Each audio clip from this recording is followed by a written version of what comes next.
give the mighty Barcelona something to worry about.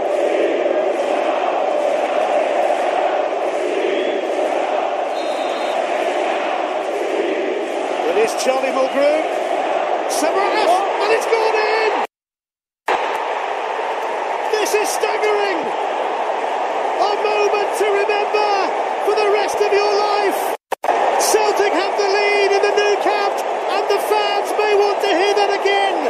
Celtic have the lead in the Nou Camp! Well, I don't care how good your side is, you're going to struggle to defend a free kick of that quality from Charlie Mcglone. He drops it into the perfect area. They're defending right across the 18-yard box in a zonal system here. But he dropped it into a terrific area. I think it comes off Mascherano. Samaras certainly got a nick on it, but it again comes off Mascherano. And Valdez has no chance at all. He's wrong-footed. But what a good ball in from Charlie Mcglone. Plenty of pace on it, comes in reasonably flat. And yet, Celtic get a break. Is it going to be enough? That's the question. Well, Spartak Moscow gave Barcelona a scare here. Celtic have just gone and done the same, assisted by Mascherano. But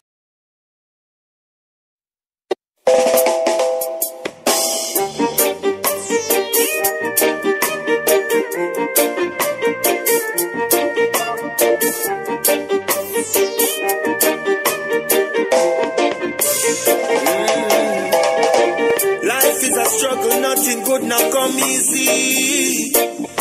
Got to stand up for your rights now. There's no kink in life cycle. What is meant to be will be. Every eye will see your light now. Living in a time full of social injustice and iniquity. Every day we fuss and fight now. No powers of man can stop the fulfillment of prophecy. Them a go witness judge and might now. What them a wait so them so peace is not a possibility. War machine is what them like, yo. Starvation killing millions, tell me where's the generosity? Tell me where's the equal rights, yo. Mass political corruption, them call democracy. The working man I feel the bite, yo. Jah alone I praise the Babylon, me not gonna need. This is liberation of your mind, liberation of your soul, liberation of your heart, liberation of your thoughts. Free up your mind and walk. Yes, this is liberation of your mind.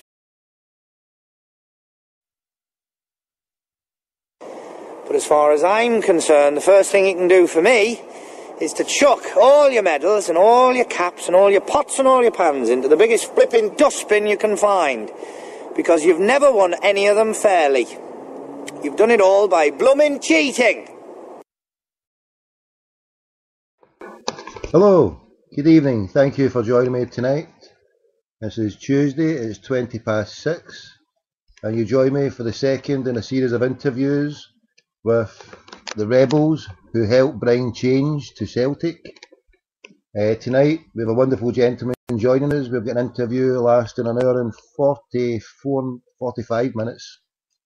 An hour and 45 minutes with a good brother called Matt Mcglone. He tells his story, and yeah, it's wonderful. It's a wonderful story. Hopefully you enjoyed it last night with Mr. David Lowe. And the purpose of doing this and bringing it out this time is because, well, they inspired me. Listen to them. I did these chats on last Wednesday, just prior to the Hearts game. And obviously, when two people you chat to over the course of a morning, and you hear their story, as you heard last night with Mr. Lowe, and you'll hear tonight with Mr. Mcglone, that it's powerful stuff. That how people, just a couple of people or a few people, well, there's a couple of people that I'm interviewing and talking to, but there was obviously a good few more behind them, and how they managed to do the right thing, and how they managed to collectivise, and how they managed to bring change that helped out Celtic,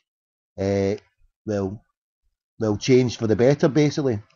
So what I'm going to do is just going to go play it now, Ditch Radio Clyde, tell 10 to tell 10, everybody out there, retweet and tell everyone, ditch Radio Snide and listen to revolutionary radio from the rebels who brought change at Celtic Park.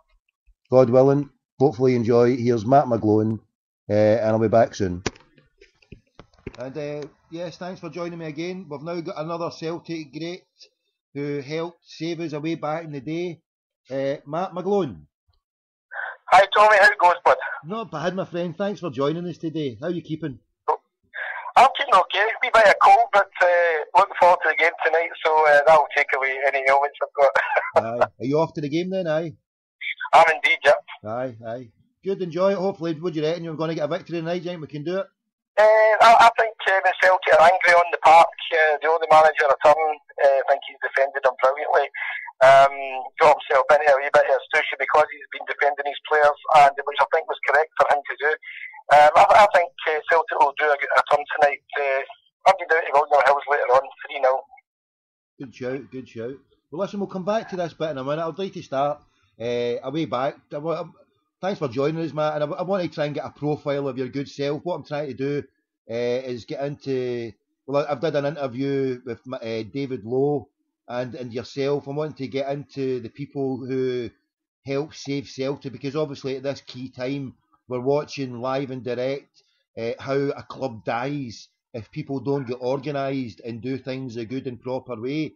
And I think I'm hoping anyway to try and do justice to Celtic fans who weren't there, and there's a good few who, in particular, if what has just happened, have to share the ethos of what Celtic fans who had to suffer and endure the torture that was being a Celtic fan under the worst of the, what I would call, Freemasonic cabal, from the SFA to David Murray with his voodoo economics, and denying Celtic, a title for 9 years, and what it's like to suffer as a Celtic fan. That for any Celtic fan to sit and cuss a Celtic manager when we're 3 divisions above our greatest rivals, when we're playing and beaten home and away, or home and then almost drawn away, one of the greatest teams the world has ever seen, and being in all the cups, and being part of a competitive league that has took us back to the heydays of Scottish football, to pre-voodoo economics in 1986 with David Murray. So, we're living in a boom time. It's Scottish football. It was only Armageddon for one club, and yet Celtic fans were too quick to think me. So what I'm trying to do, or endeavour to do, Matt, with this, with my interview previously with David Lowe and your good self, is to, many things actually, but we'll crack on. What I want to ask you, Matt, is your beginnings at the start, your Celtic early days. What was your influence at the time? What area are we talking about? What was your first game? Just give us a picture about the Matt Mcglone, if you like, please, Matt. Yeah, well, my influence was most definitely my father. My father had a hairdressing business in Dublin, actually in Lindhouse, Scripness Drive in Lindhouse. And I used to work in there as a punishment for various things when I was younger. If you did this or did that, or whatever, I had to work in my dad's shop, and he said to me that if it was dry, he would take me to the game. A bit different now from I take my own lad to the game. 3 weeks going, all sorts of weather. But anyway, that was the deal. So I used to work in this shop this afternoon morning, absolutely looking out to the sky. I've actually got a fixation these days about the weather because of those days. When I had to look up to the sky and see if it was raining. And if it was cloudy, I was actually working, how long is that cloud going to take to work over here? Like with a heavy spell of rain. So my father's my major influence there. And thankfully, I seem to remember it was more drier days than wet days. My mother's brother was unfortunately killed going to see Celtic. He was on the platform at Queen Street going up to East Fife. Or Wraith Rovers, I think it was Wraith Rovers actually, and he was accidentally pushed onto the platform as the train came in, and he was killed. That was just about 6 weeks before I was due to be born. My father's name was Frank, and my mother's brother was called Matthew, and in memory of sort of him, he was a mad fanatical Celtic fan, and I was named after him. So I don't know if that's some kind of thing that was always in there, because my mother had quite a sort of tragic family. One of her brothers died of polio, and the other one lived in New Zealand and was attacked and subsequently died. So she had three brothers who died prematurely, and the one that was really into Celtic was Matthew. He never missed a game home or away. So I was called after him, and my father would take me to games. I remember way back, I couldn't possibly, I've been trying to think, over the last couple of weeks since some people ask you these things, I can't remember my first specific game, but my first specific run of great memories was all the home games leading up to the European Cup final. You're kidding. Starting off in What age were you then? What age were you then, Matt? Well, then I'd be about 10, I think. I'm 57 just now, so I think I'd be about 10. And I remember going to the home games, and it was a big, big deal going with your dad to the games. I remember we used to park down at the bottom of London Road, down sort of right about near Brixton Cross. And we used to walk up London Road. I used to hold his hand tightly, looking up at these floodlights, these four pylon floodlights, which it was like you're going to some kind of mystical arena, because in those days I hadn't really seen Celtic being beaten very much. So you were sort of enjoying a team that was going along and winning, and nobody ever thought Celtic could win the European Cup. And at that particular time, I didn't have a perception as to whether Celtic could win the European Cup, because I didn't actually know what it all meant as far as, how did we win this thing, which is only for godlike teams like Milan and Madrid and Barca and whoever. How could Celtic sort of possibly win that kind of thing? But we did make it through, and I vividly remember, my dad used to make me a box. It was two pieces of wood, one at the bottom, one middle, with four legs, and I used to stand on it, so I could see, because it was all stanchions in those days, apart from the main stand. It was all stanchions and barriers. On a Saturday, he would take me to the north right-hand side of the Celtic end, which would be the corner of the Jockstein and the north stand at the minute. But on European nights, he would take me to, he didn't take me to Rangers games. European nights, he would take me up to what we call the Rangers end, which is now the Lisbon Lions stand, and watch from there. So really that was my sort of basic grounding.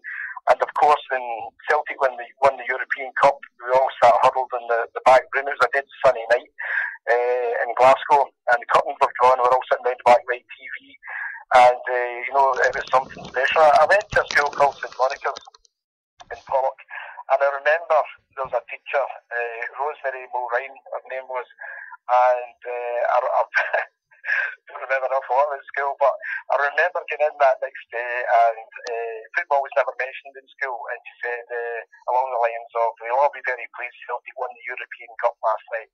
And I always remembered that. It was the only non-football, it was the only football thing we got at our school, which we weren't, we didn't teach football.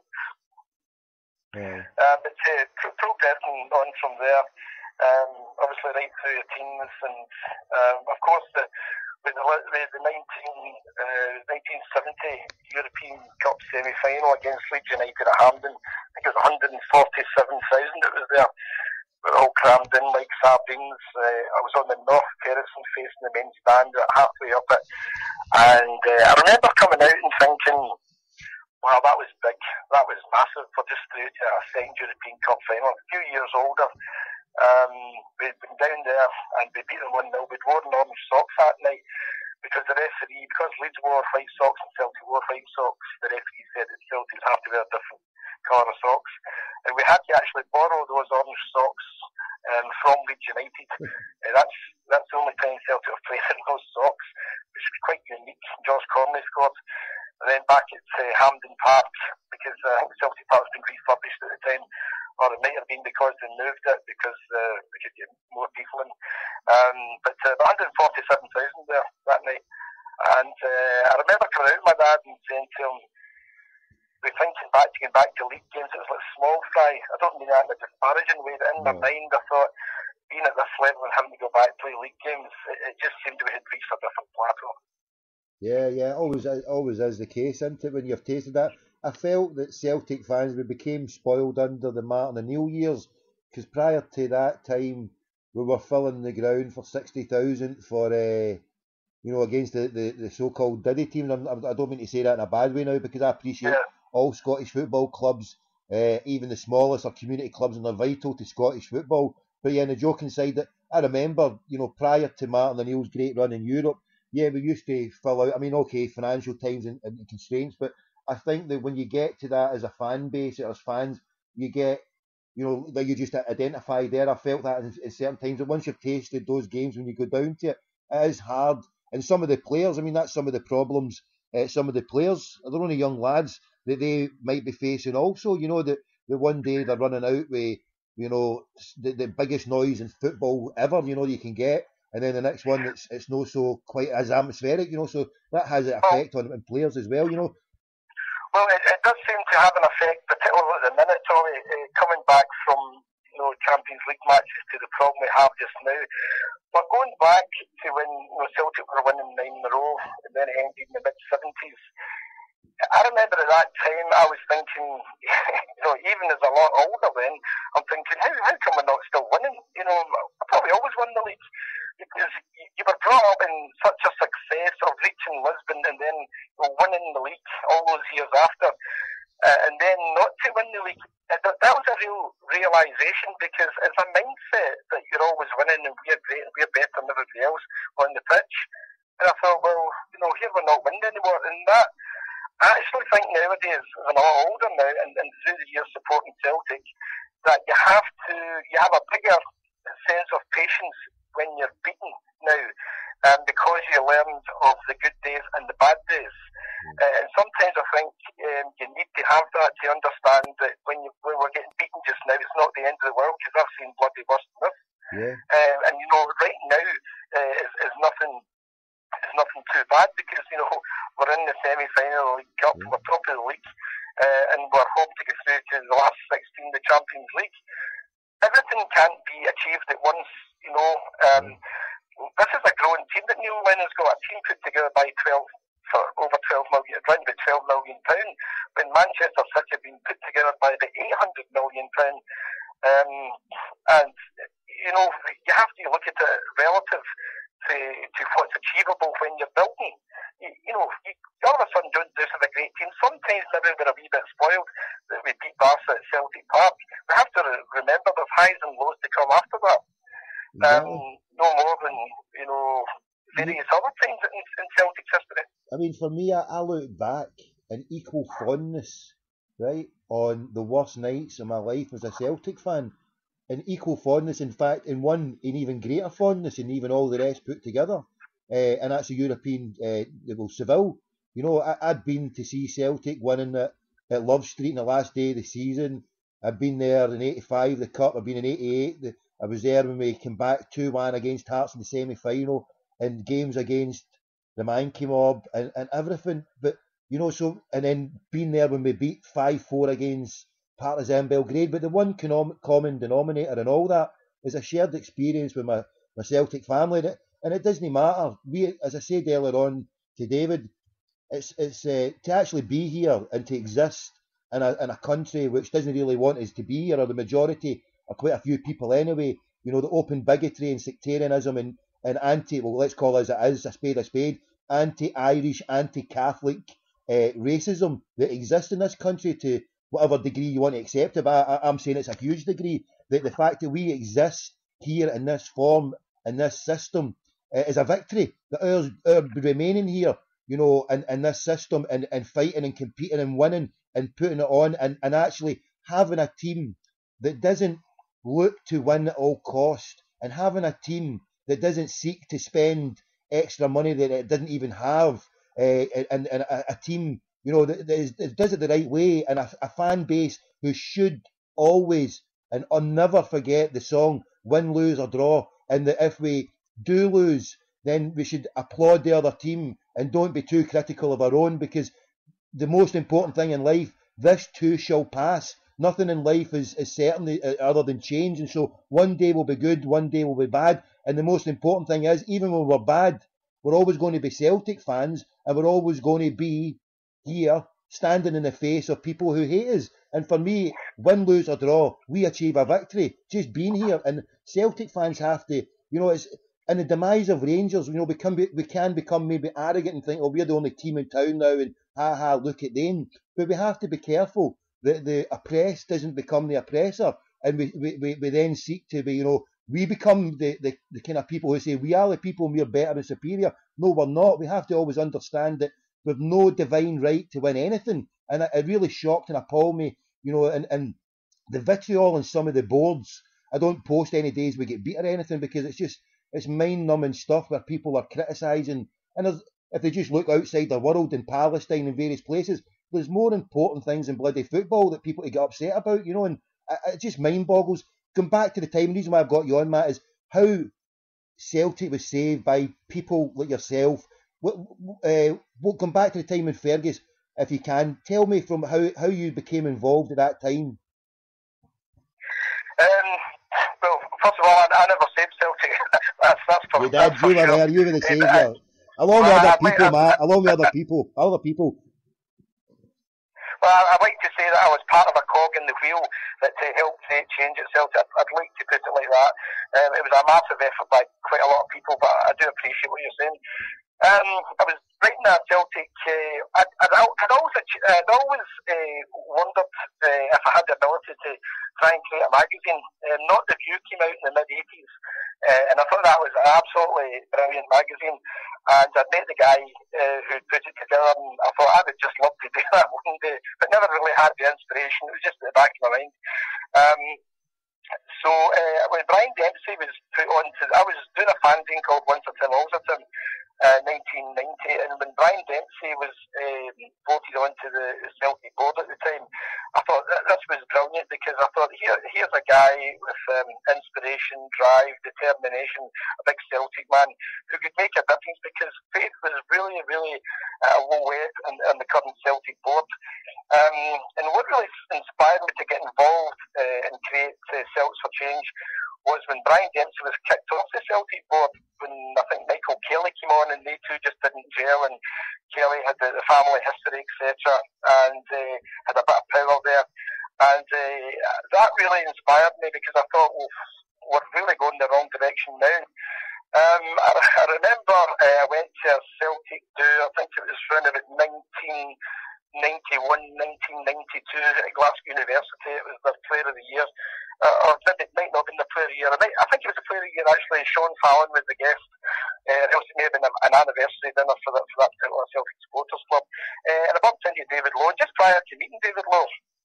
I didn't know who he was, obviously, and I had heard through the grapevine that David Lowe and other people, including Brian Dempsey, were trying to buy up shares that were owned by the Killing Lights had the vast majority of shares, but in the grants, but they had given shares out through the years to other people, sometimes for Christmas gifts and various other things.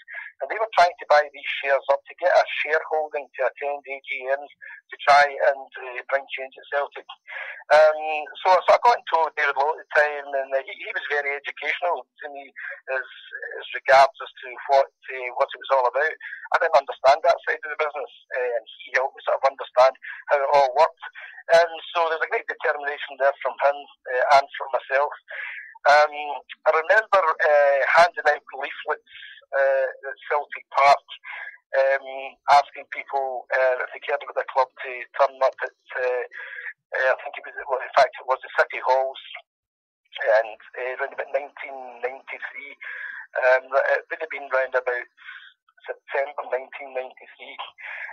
Anyway, I put a small advert, cost myself of £90 into the Sunday Mail, and asked people if they cared about the club, turn up at the City Halls tomorrow night, which was the Monday night. Cut long story short, I went along there, and about 35, 36 people turned up. We were in this small room. City Halls and the Candle Rigs has various rooms. There's a big hall, smaller halls, medium-sized halls, smaller halls. We're in the smaller one, 35. I just stood up and I said, "Hi, my name's Mcglone.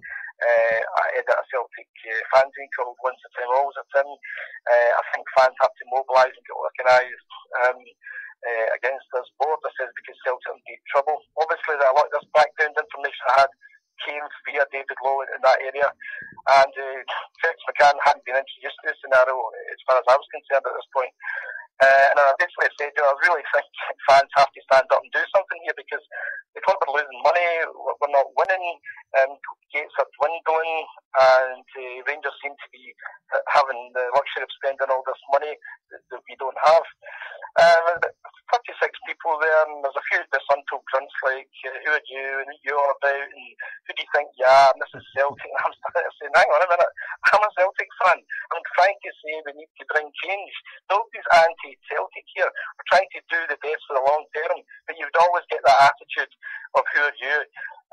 And that attitude existed right through by various groups of people and individuals right through to 1994 March 4th as to when the old board fell.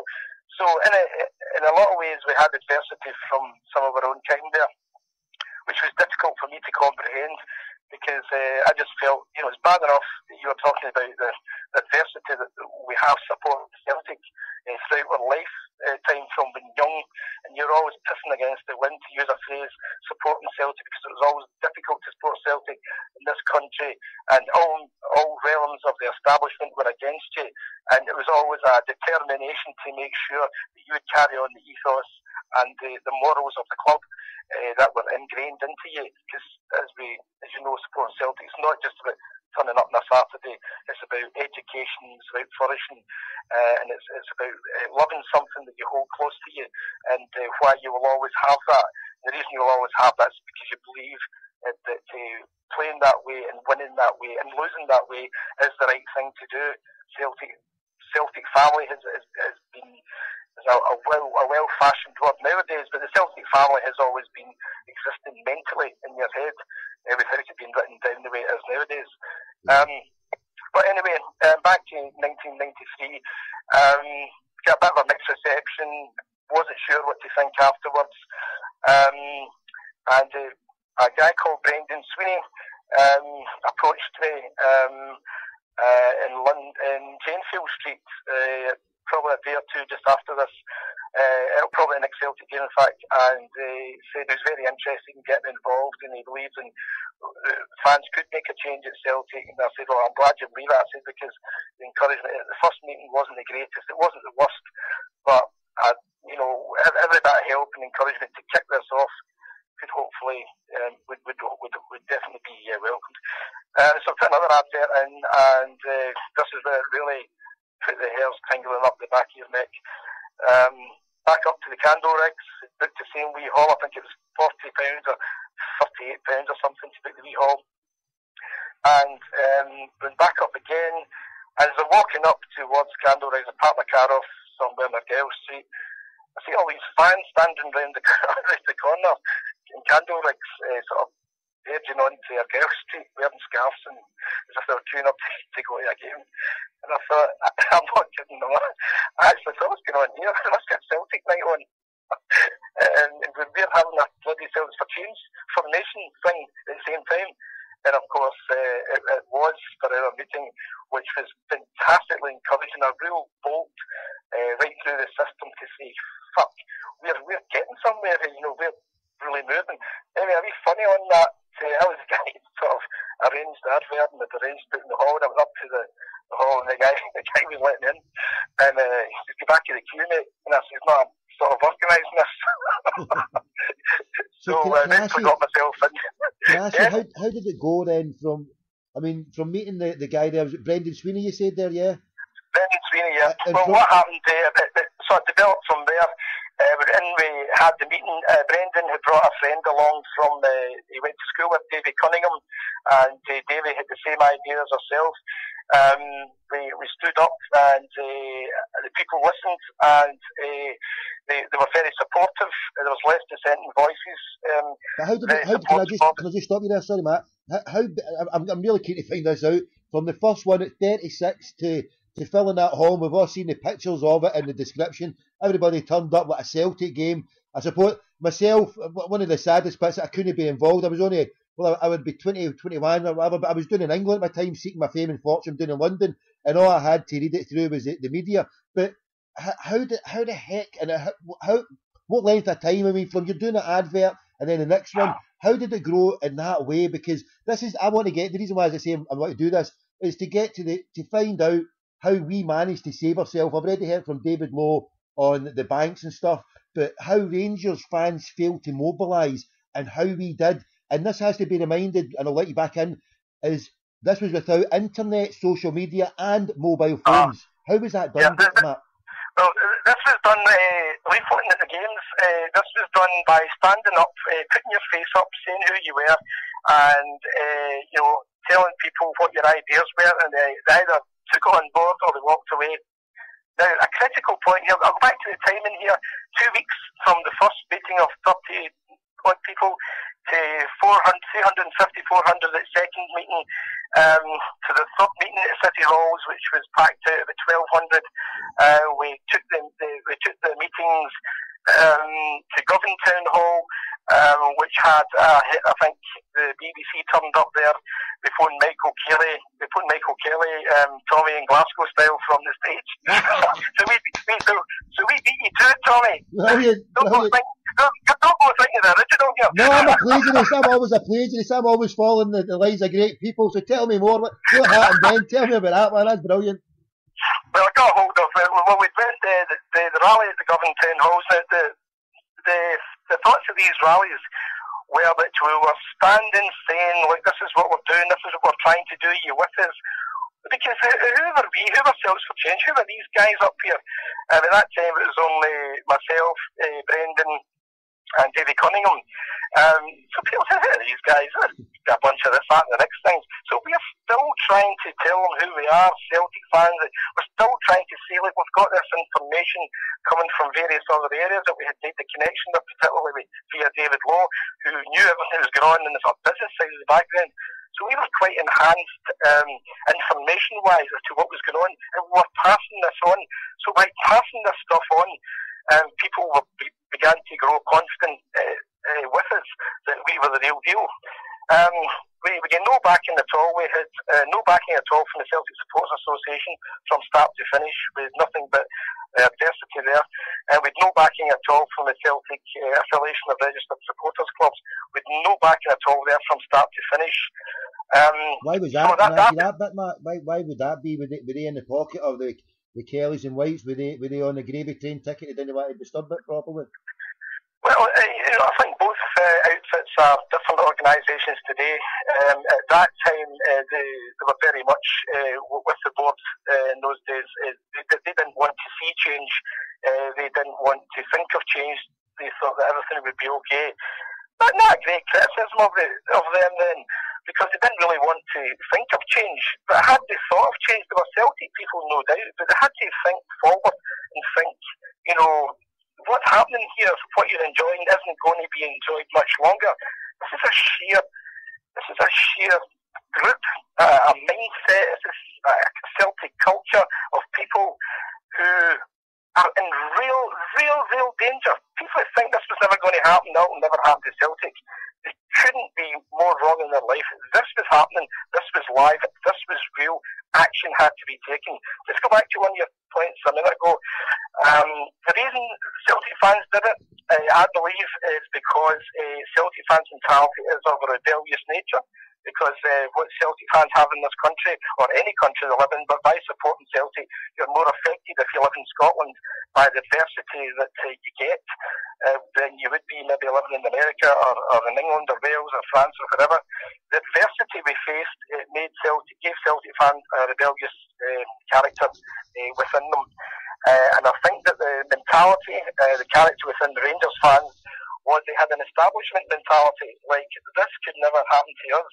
Well, we all know Rangers fans, but all the Rangers fans, and we speak to them, and people that I know Rangers fans always said to me, this could never happen to us, this is never going to happen to us, fear this, fear that. So when you have that establishment mentality, you actually think somebody's going to ride in on a horse and save you. Well, when you owe people money, nobody is really going to save you, especially when it's a massive amount of money. So I think that was the main difference there. If I could answer maybe one of your previous points, of why Celtic fans reacted and why Rangers fans didn't. So going back to the Govan Town Hall, we're getting a wee bit of criticism, but I mean, there's a couple of people descending voices, and fine, I've got no problem with that. I can stand up and take that, and so can the rest of the lads, still questioning various things. And my dear mother at the time, she is a wee pensioner, and she I thought, oh, Jesus Christ, what's happening here? There's 850 people in the hall. My mother storms the stage with her handbag in her hand, and she grabs the mic, And she says, right, listen, son. the guy, one or two dissenting voices says, I don't think you've got an idea what's going on here. These boys are doing this out of their free time. These boys are not seeing their wives and families at the weekend or their children. These boys are up at the city halls organising, trying to tell you people what's going on. And you don't listen. You don't want to know what's going on. What's the point of you being here if you want to continually question the commitment of these guys? These guys are trying to help. Do you not think they've got better things to do with their time? Do you not understand that? And my mother was, even in her elderly days, I would never ever dare interrupt her, you know. And she got a rousing applause from the whole hall, and she marched off the stage and back into her seat, and she was sort of sitting there, nodding her head as if to say, I've told them. And I have to say, you know, my mother's been dead nearly 10 years now, and I think she had a major part there in sort of letting people in that hall know that we were the real deal, and that we were trying to do better for Celtic by starting a Celts for Change campaign rather than being anti-Celtic, as some silly people would have suggested at the time. Anyway, back to the phone call. I got hold of Michael Kelly's phone number, and I said I'm going to phone Michael Kelly live from stage here. So I phoned him. And mobile phones in those days were like big walkie-talkie receivers. They were about 3 feet long, and it was like receiving, calling. So phoned him at home, and he picked up the phone. He said, "Hi, Michael, it's Mcglone." He said, "Yeah, what do you want?" I said, "I'm at Govan Town Hall just now. There's about 750 people here. We'd like to know if you could tell us what your plans are to sort of bail Celtic out of this increasing debt they're in, that they clearly can't pay, because the board have no personal responsibility towards it." He says, I don't want to speak to you. I'm not having this discussion. And so I put the phone down. So it was a short on one of Tommy's calls, but we got the message through. And from there on in, the campaign was getting good publicity, and we had rallies and demonstrations. And I could tell Hawks getting the jump here right through to mark support. But I remember there was one around about New Year's Day, or just after, I think January 2nd, I'm not quite sure. 93 and into 94, we were over in Belfast, and we did a Celts for Change rally on the boat. This boat was rolling along, rocking through the waves about 7:30, 8 o'clock in the morning. A few people had a few beers, and we were doing our stuff, and a few people wanted to storm the stage and take over the show. And I've got to say, it was great. The vibrancy and the spirit on that ship was brilliant as we sailed across to Scotland, back from doing a couple of Celtic rallies in Ireland. We'd also done a Celts for Change rally in right on the border town, Corrigan. It's right out of my head. You what? Dundalk, Dundalk, big hotel in Dundalk there.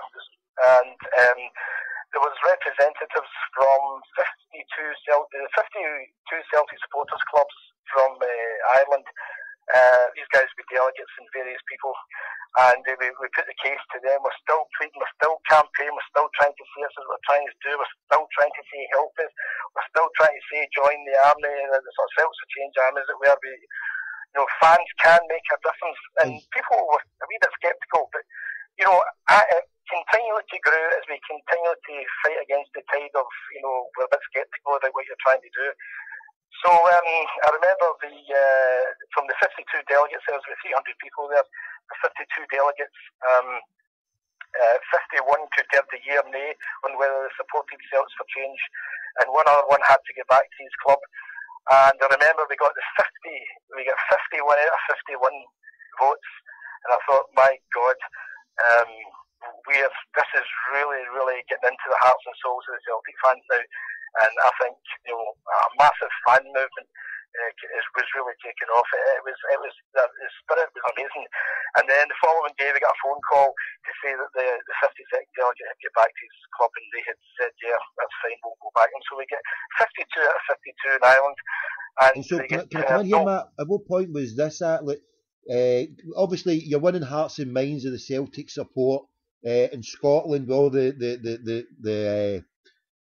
town halls. I was going to say all the lodges, all the town halls that you went and it grew up, and then obviously going over to Ireland. Now, at what point did the boycott game when the wee fox ran on the pitch? Obviously, you'd won all the hearts and minds from getting to the point. I'm talking about that game and the point you got that 52nd delegate. How far are we apart then? And obviously, you've realised you've got something good here. We're all collectivised together. We're all going to bring something together. Obviously, you had David Lowe on board. Was Fergus McCann on board? What was the scenario from that point, the 52nd delegate, into the boycott? Because obviously, it was a hearts and minds programme, and you were winning the battle. Your mum had proved the point, and God bless her for doing that thing. Because obviously, you need people to stand up. If there's people, got doubts, then someone has to be forceful and come up and say, hold on a minute, boom, here's the facts, and then everybody will say, well, this is it, follow this, and that's obviously what happened. So from that point, from yourself, you were winning the hearts and minds.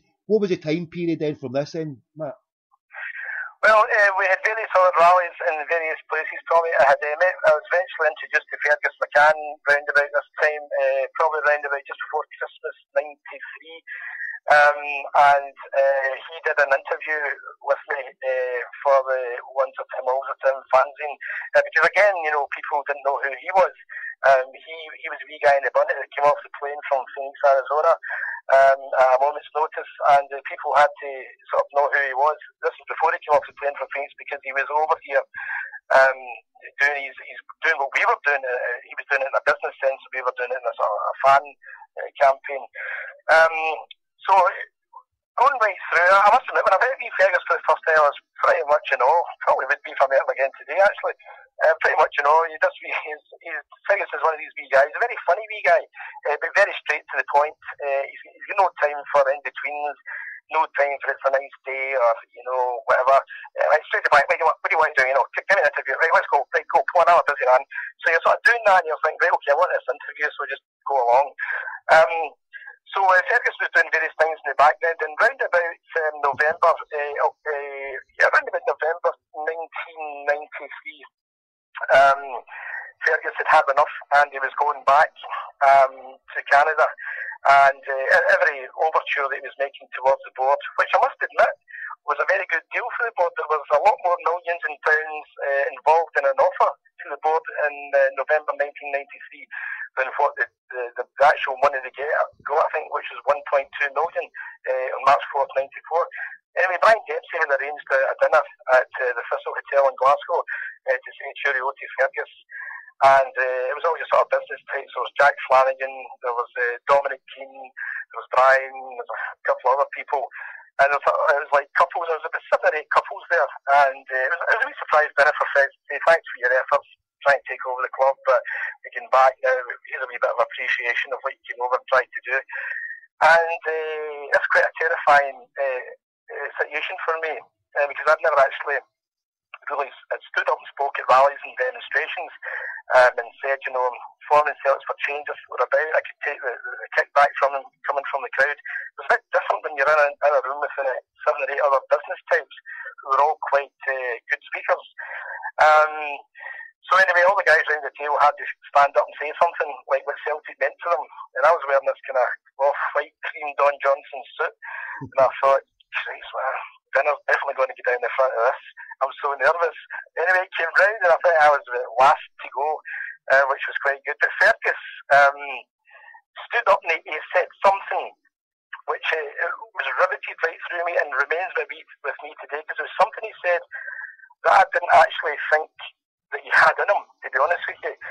He stood up and he said, we're Celtic supporters because everything we believe in Celtic supporters comes from all efforts that we've made ourselves. We've never had to join any secret organisation to get anywhere, and therefore every achievement we have made without that secret organisation help should be very encouraging to us. And I thought, wow, that was wonderful. He's more or less said that everything we've achieved in life, we've achieved on our own merits, without having to join any secret organisation to get there. Now, I might hear a smart fan saying that, somebody quite clever and coming out of that, but it was something I never thought I'd hear Fergus McCann saying. Sorry to stop you, I've just grown in love with the brother even more so. As I had the conversation with David Lowe, I admitted to him that I was one who booed and then in recent times I was won over by the seeing what happened in the full picture and what he did, and then having spoken to David Lowe, and that last comment that you've just said there, having spoken to David and mentioned about the Freemasons, my belief that Celtic have been hindered in key points along our history, and there was the bold brother Fergus, and I didn't even know about this statement until you've just mentioned it there and now, and I love him even more for that. So he identified clearly what was there. Oh, right. So I used to,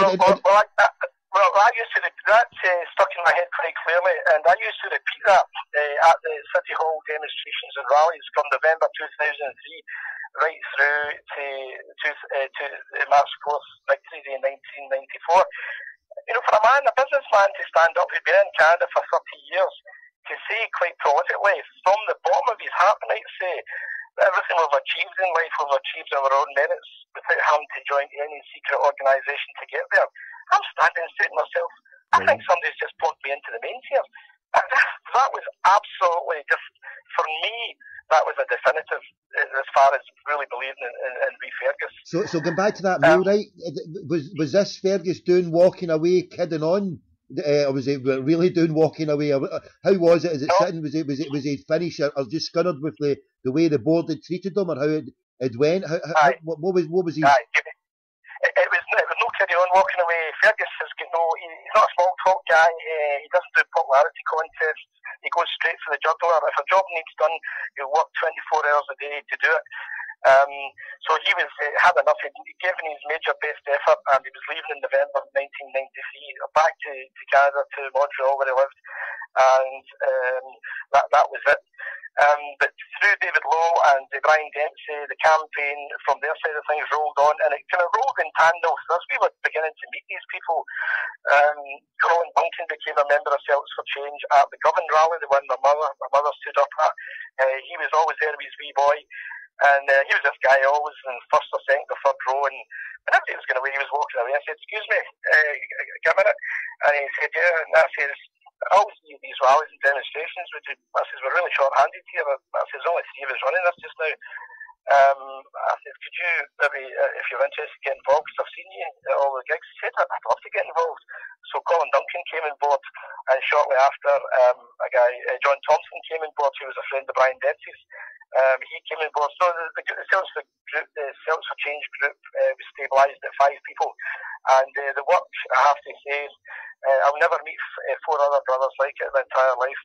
The work that these guys put in to make everything happen was absolutely unbelievable. To a man, the 5 of us got our head down, they get stuck into it, and sometimes the heads were down, and sometimes we had to encourage each other, and sometimes we had to smash each other about a wee bit and say, listen, get your bloody head up here, we can do this, let's not have all this hard work that we've done up to this stage, beat us, beating's not an option here. This is our club.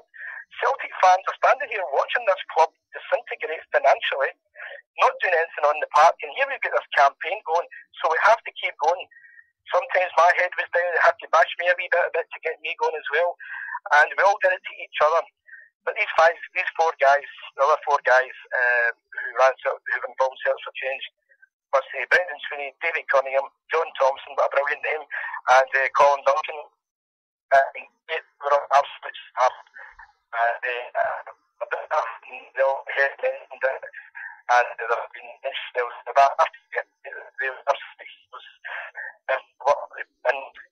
Matt, hold on, Matt, you there? The signal's breaking out badly there, mate. I had to cut in there. I was just breaking out a wee bit there.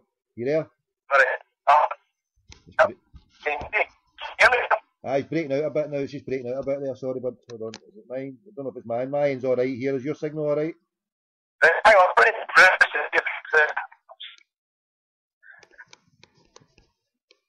Can you hear me okay, Matt? Aye, can you hear me? I can hear you fine. I'm over the window now, is that help? Aye, brilliant, Matt. Aye, no, I've been okay up to there, and I just dropped out a bit there. No, I got all the names there. So, but so we're at this point now where you're working.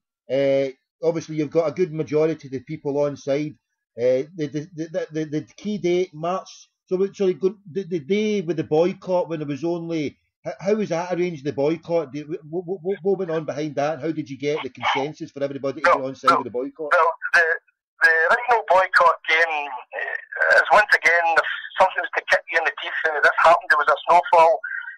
Celtic were to play Kilmarnock in February 1994, so late February 1994, and there was a snowfall the night before. And I remember doing something on Sports Scene, I think, that night, thinking to myself, Sports Scene used to go on the Friday night then, and we had been on it quite a few times, putting the case forward of what was going on, and it was a heavy snowfall, and I thought the board are going to call this game off.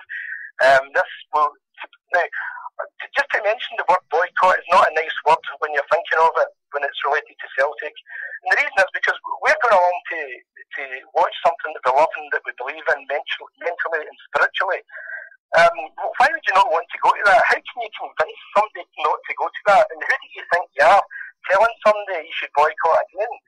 I looked at both sides at all times. Before we said anything, I always looked at both sides. And I totally understood, 100%, people said, I'm not boycotting the game. And I had no problem with that. I thought, fine. I mean, that's your beliefs. And why would you want to listen to us to say you shouldn't be going to the game? The reason we asked for the boycott was to see that suffer just now for one game, and the bigger picture for the future of Celtic will be much better. That's what I tried to impress. That's what we all tried to impress.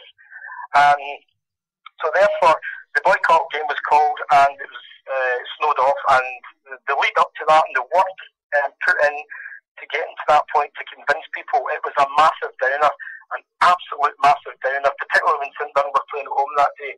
8 miles up the road from Celtic Park, and they had cleared the snow off the pitch and they were fine. Cut a long story short, we hit a wee lull there, and the game was rearranged for a week the following Wednesday, which would have been March 2nd. March 2nd. And so this was 2 days before the takeover completed. Then this was in the last 48 hours. Is this what we're talking about? Yeah. Yes, because the takeover wasn't for happening up until that boycott game. The rearranged boycott game, because of the snowfall, was pivotal. What was the reason that the club and Fergus McCann came in March the 4th? The reason was because 8,225 people turned up at that game. We had been putting out buckets at the buckets to collect coins, money, anything at all. To pay for the hall, to hire the City Hall in Glasgow back in 1993, is like £435 for a Sunday. Is it? Now, there's 5 guys here who were working and swapping shifts to be there on a Sunday just to keep this going, ignoring their families to try and get the whole bloody campaign on the road. We couldn't be paying that kind of money, but we didn't have it. So we had to put a bucket round. So there was enough still in the bucket to hire a company called Scott Search.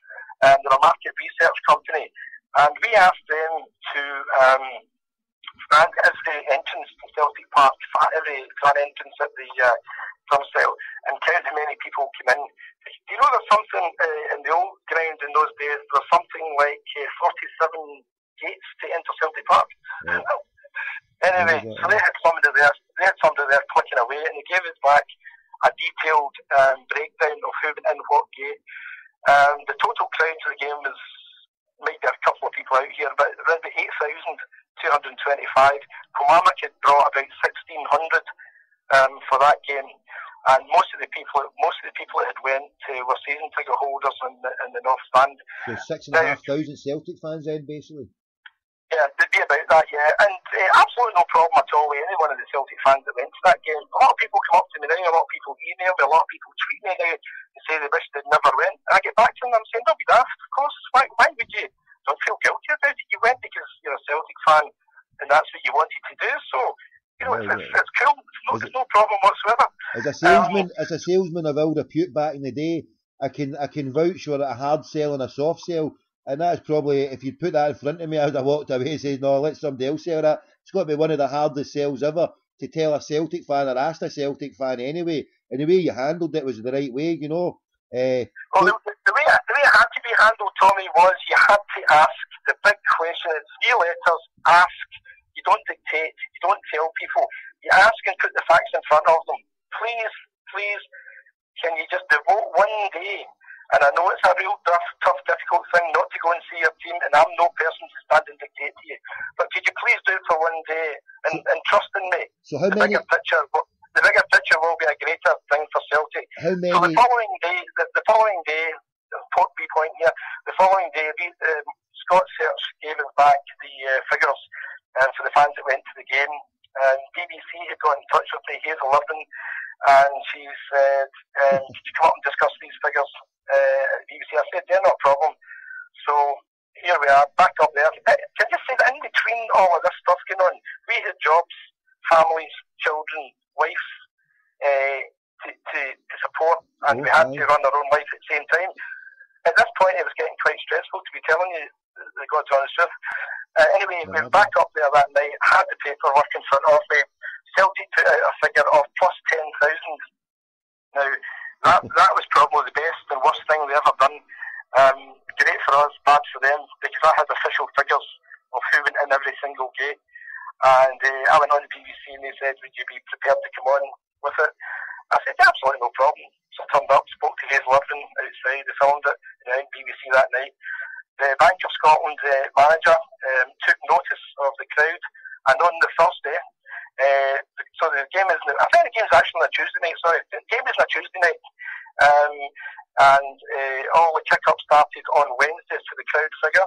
The Bank of Scotland manager got involved late on Wednesday, and on the Thursday, March the 3rd, he called the board in and said, look, fans have spoken here. You've got 8,000 odd fans at the game here. This is no good. You've got a £6.5 million. You've got a £6.5 million overdraft here, and how are you going to pay this off? So there was a split in the board. Kevin Kelly, Tom Grant, and Jack McGinn, Tom Devlin decided that the game was up and they couldn't keep this up for any longer, the charade any longer. And Chris White and Michael Kelly and David Smith, who wouldn't know Celtic if you stood them in the centre of Celtic Park and said, this is where you are, he wouldn't know where he was. He was the sort of hired hand, the business hired hand, who wasn't family. And they all said, no, we want money. We want money. I always remember that. They wanted money from a club that was dead, busted, wasn't worth a penny, was carrying £6.5 million of debt. They shamefully wanted money. Now, Ferguson just to hop, skip and a jump there. McCann was phoned by Brian Dempsey and David Lowe to say there's been a meeting at the bank. The bank are not backing up the club anymore. And what are you going to do about it? There's been a split in the board. Time for Fergus to come over. Fergus came over on the overnight flight on March the 3rd, Thursday, March the 3rd, arrived at Glasgow around about 10ish on the morning, came to the park, had a meeting with Dempsey, a meeting with Lowe, had a meeting with Tom Grant, Tom Devlin, Kevin Kelly, and Jack McGinn to say, right, I believe you guys are on board, the other three want money. If you guys want to stay, you get no money for your shares, you're not selling your shares, you're going to be part of the new Celtic. And what do you want to do? And they said, no, we don't want money. We would rather stay to be part of the new Celtic. So all 4 members of the old board were pretty chronic right through the whole thing. When it came to are you joining the money gang or are you joining, the betterment of Celtic gang? They 4 decided for the betterment of Celtic and they never sold their shares. And so name again then, sorry for everybody, for the point of history, who were they? The 4 that never sold their shares on the board and wanted to be part of the betterment of the future of Celtic were Jack McGinn, Tom Grant, Tom Devlin, and Kevin Kelly. And the 3 people, the other ones who took their 30 shekels of silver, who was it? Well, there was David Smith, who was a hired hand. He was a London business type guy who was in and was just talking rubbish throughout. Yeah. Then there was Michael Kelly, who was the cousin of Kevin Kelly, and there was, of course, Chris White. Now, these people, going forward, David Lowe, I don't know what he said to you today, but part of the deal was they wanted money to get out. So Fergus said to them, listen, the club's bust. I could walk away just now and it'll fall into the hands of liquidation and you'll get nothing. And he said, well, we want something for our shares. So McCann was quite angry at not giving you one thin dime, but he was also wary of the fact the club could have fallen into the hands of an opportunist, a David Murray type person, because in those days when Rangers were saying for every five that you spend, we'll spend a tenner, they probably didn't have it, but they probably had the nonce to say it. So Fergus was quite wary of that, so there had to be a compromise, that they had to get something. And between the three of them, they took £1.2 million off of Fergus McCann. But Fergus at this time didn't actually have control of the club.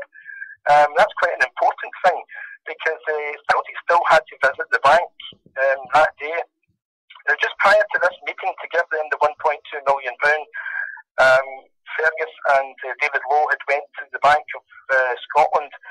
Fergus had transferred funds from his dollar account into the Clydesdale Bank, and Fergus and David Lowe had to run down the street in St Vincent Street down to the Bank of Scotland at the other end of St Vincent Street at George Square, which is now a pub.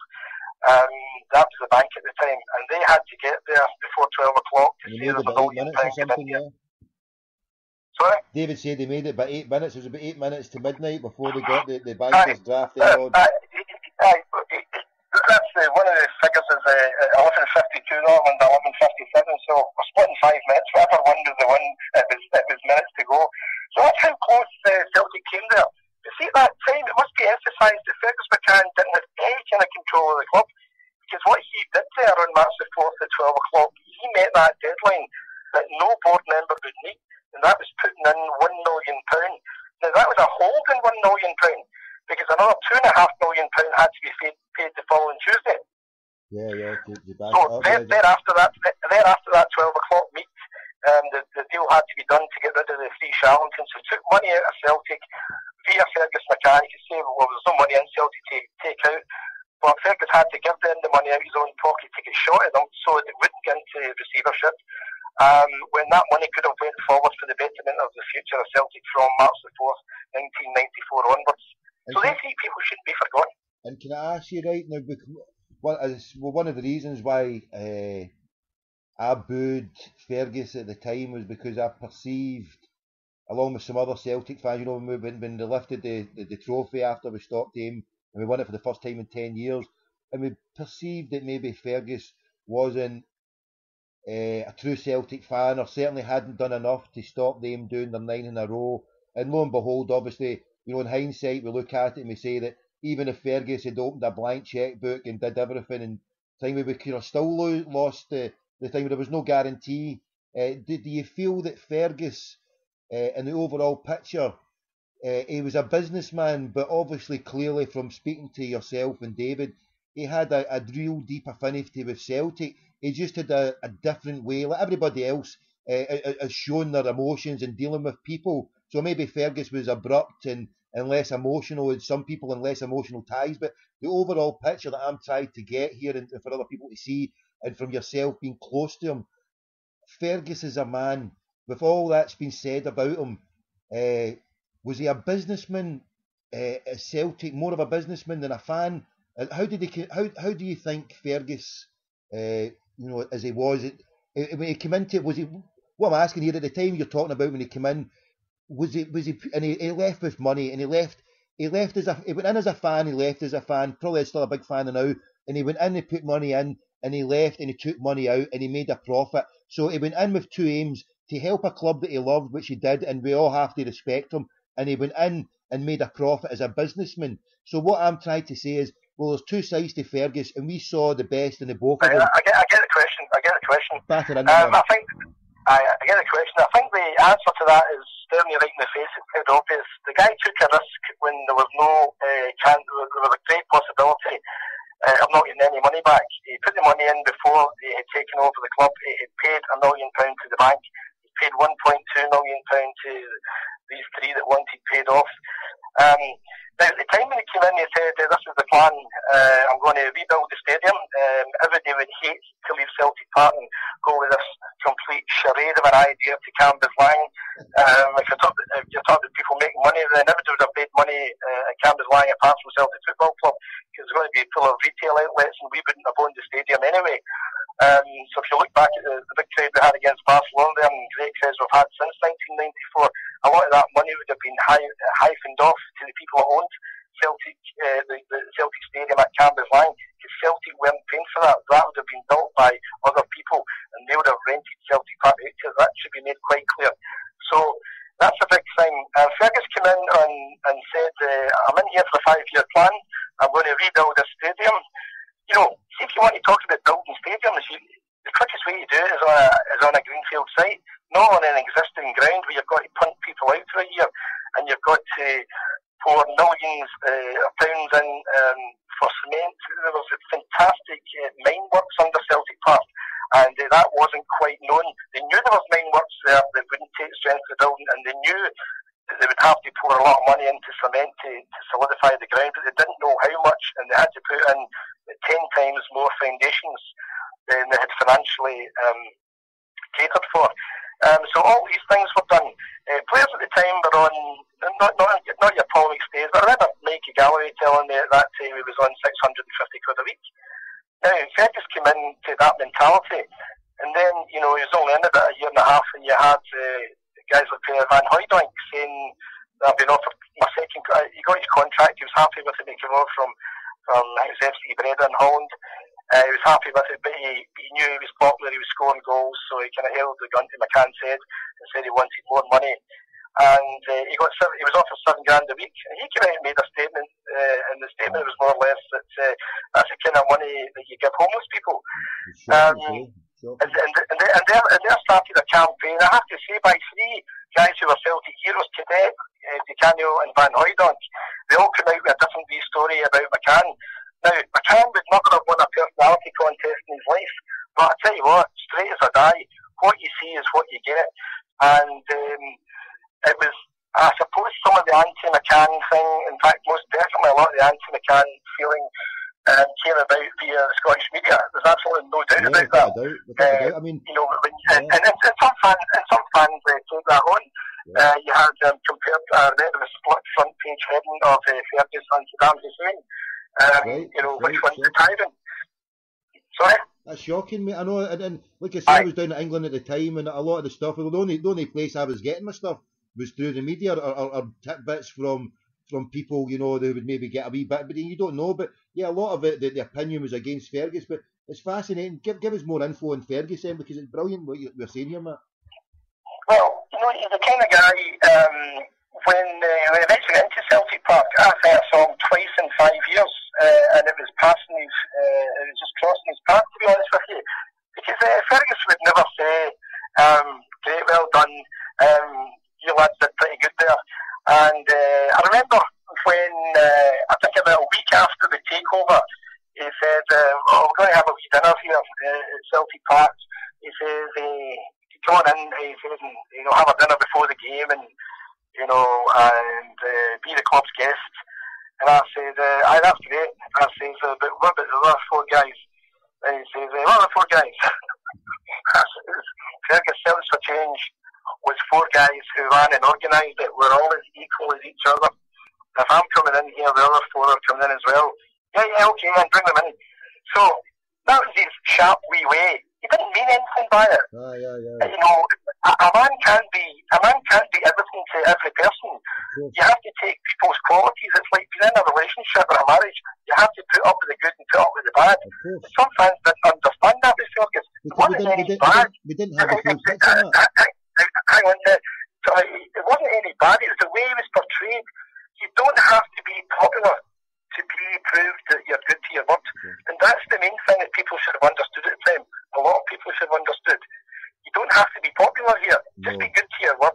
He came in, he delivered in 4 years, he hung about for another year, and that share issue could easily have failed. There was no positive value for money share issue before that. If there is, then go and tell some of the best financial analysts in football in the world where these great share issues were. So he took a massive chance. Now, I know guys that had bought Celtic shares. I know one guy in particular that drank the pub with me who was getting on a wee bit in life, and he bought his shares at £62. It was just an answer to a question of Fergus leaving with money. And this guy was getting on a bit. He bought his shares at £62 per share. The share issue, which was November, just after we beat the Race Rovers, November 1994. And the shares went away up to, I think they hit a peak of 525, round about that. Yeah. This particular guy sold these shares and he paid his mortgage off. He made himself £20,000. A fan made himself £20,000 to pay his mortgage off. Fine, no problem with that. That's cool. But how can some people do that and turn around and say, well, Fergus left the money? Had the share issue spectacularly flopped, everybody would have blamed Fergus, right? Do you agree? Oh, yeah. No, everybody would have blamed Fergus. Oh, you asked us to invest in this and we put in a minimum of 10 shares at £620, 62 quid each, and now we've lost all our money. So what happens? The wee guy does his best, he works like a Trojan, gets the stadium up, keeps us all at Celtic Park where we wanted to stay, puts money into the club, created a fantastic foundation for what we've got today. Fans sell their shares, some fans sell their shares, make lots of money. Fergus then offers his shares back to the fans take up as many as they can possibly afford, and then Fergus leaves with the rest of the share value that every other Celtic fan took advantage of, every other Celtic fan who wanted to sell their shares. So I don't get it. How can you criticise that? No. Well, I mean, the stuff that I spoke with David regarding that, the part that I had a problem with was how he left at his last share issue. That he put from the small mark of the AIM mark onto the bigger one, and the share value became diluted. But then, like you say, there's no guarantees at any time. They always say before you buy a share it goes up or down. And Celtic fans took a profit. Celtic fans took a loss at the end, but at the end it's what everybody meant. But what I was saying, as I suggested to David, was, and I've always held that, well, Celtic fans, the perception, and like you said, how it was portrayed, so without the social media to counteract the lies of the mainstream media. So for someone living down in England, so we're getting small bits and pieces regarding it, but then added to it, going into the fact that what happened when Celtic won the league, Wim Jansen and Murdo McLeod left within a couple of days. Murdo McLeod actually stated they won the league in spite of Fergus, not because of him. And what Celtic fans, and I'm saying this again, and I'll reiterate it as I said it to David, at the time, Celtic fans, their perception of Fergus was that he was in it for the money and he should have tried more and done more to stop Rangers. And at the time, when I booed, I felt that, what happened with Murdo and what happened under Tommy Burns, and like you say, some of the fans sided with the players because in our hearts, in our naivety, right, and mine's too at the time, being a youngster in early 20s, I was just desperate for Celtic to win the league. I wasn't bothered about Rangers or stopping Rangers. It was just about, on the day when Celtic won in 1998, I was like, I've never seen them since I've been 16. I just wanted them to win.